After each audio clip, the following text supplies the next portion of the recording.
I am back, and today guys we're brought you to a very famous castle. Not so much famous for its history, but more famous for what it's been used for in more recent years. So we'll give you a little tour around this one, and I say we because once again I'm joined with Dale. He just popped round the corner there.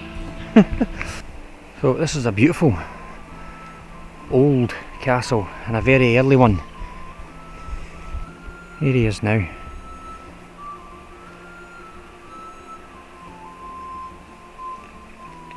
I'll give you a little bit of history on this one just as we walk round the now, and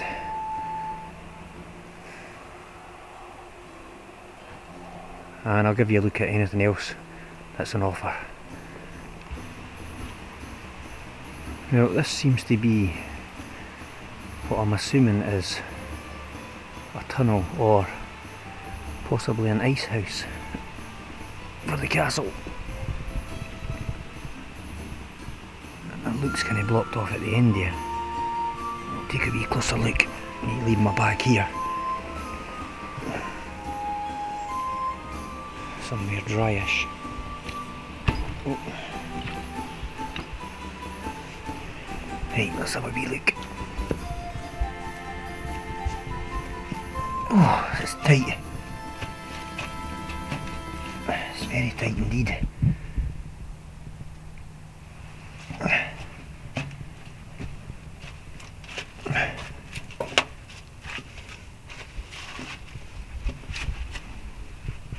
Oh, I wasn't expecting that. So there's an exit point there. That is weird.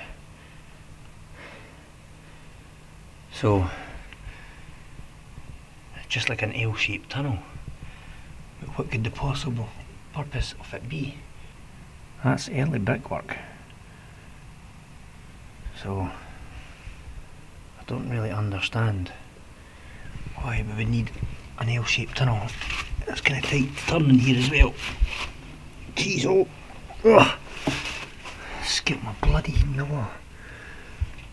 There's Dale waiting out there. Right, let's go back out. I'll need to do a wee bit of further research to find out what this wee tunnel is for. And if I do find out, I'll add it to the video or I'll leave a link in the description. That's ticked, by the way.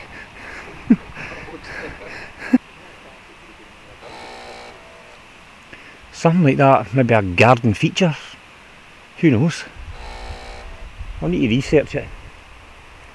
See if I can find out anything else. That's an odd one.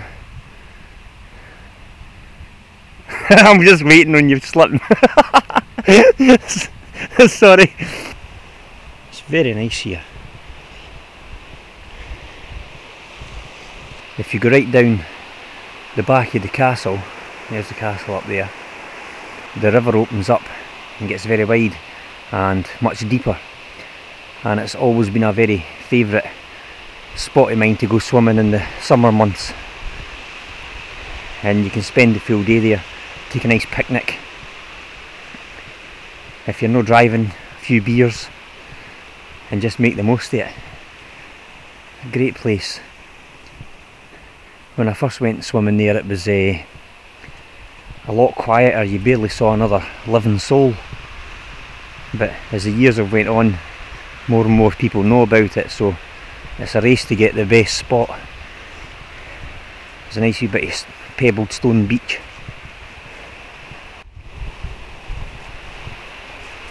Is that river called?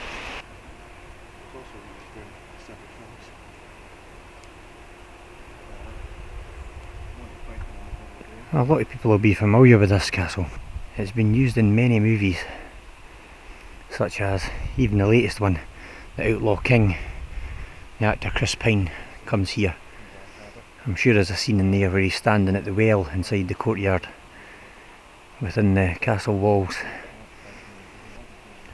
The British comedy series Blackadder, I believe some were shot here. Also Outlander. This is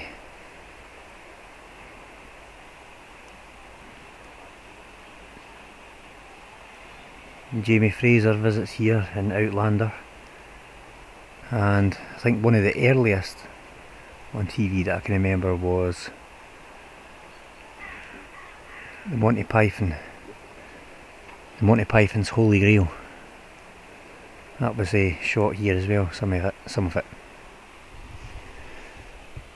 So you can see how the river gets much wider down there.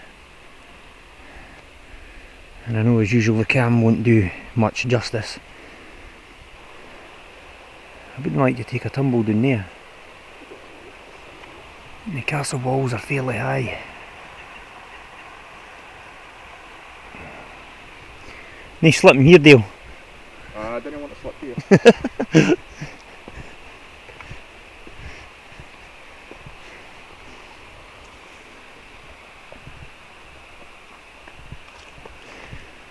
So the earliest parts of this castle, not a lot of it's visible anymore, but it was originally built in the 1200s. But a lot of that was destroyed, mostly all of it, and it was rebuilt again. See how they've bricked in this old window. I kind of love details like that. You've got this wee turret up there.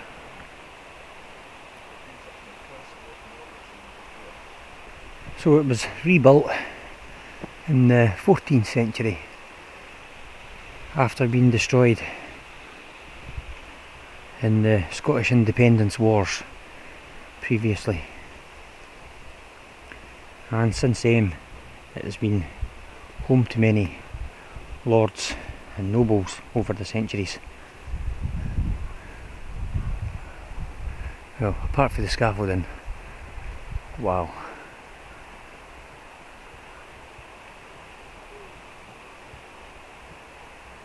It is such a picturesque castle, this really is.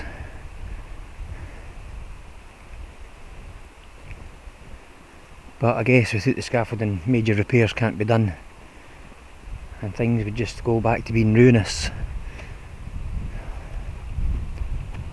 A lot of the castle has been restored inside, and I think the Great Hall's there now, kitchen, serving areas, the lord's bedrooms and staying rooms. Look at the cool turret again.